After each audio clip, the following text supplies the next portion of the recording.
চশমা museum, a house of world class, জলট্যাক মোড়, বহরমপুর মডার্ন হোটেলের সামনে। লালবাগ মহকুমার হাসপাতালের সামনে ভুয়ো প্যাথোলজি সেন্টার চালানোর অভিযোগে 3 জন প্যাথোলজি সেন্টারের কর্মীকে পুলিশের হাতে তুলে দিলেন জেলা সিএমওএইচ সন্দীপ সান্যাল। অভিযোগ, দীর্ঘদিন ধরে অননুমোদিতভাবে ওই প্যাথোলজি সেন্টারগুলি চালানো হচ্ছিল। বিষয়টি নজরে আসার পর অভিযান চালিয়ে 3 জন প্যাথোলজি সেন্টারের কর্মীকে আটক করে পুলিশের হাতে তুলে দেওয়া হয়। ঘটনাস্থলে উপস্থিত ছিলেন মহকুমা শাসক পূজা মিনা সহ স্বাস্থ্য দপ্তরের অন্যান্য আধিকারিকগণ। এই ঘটনাকে ঘিরে এলাকায় চাঞ্চল্য ছড়িয়ে পড়ে। পুরো বিষয়টি খতিয়ে দেখছে পুলিশ ও স্বাস্থ্য দপ্তর।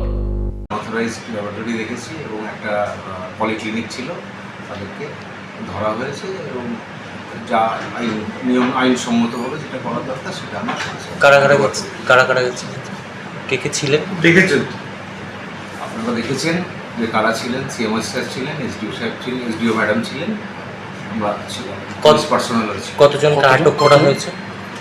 তিনজন।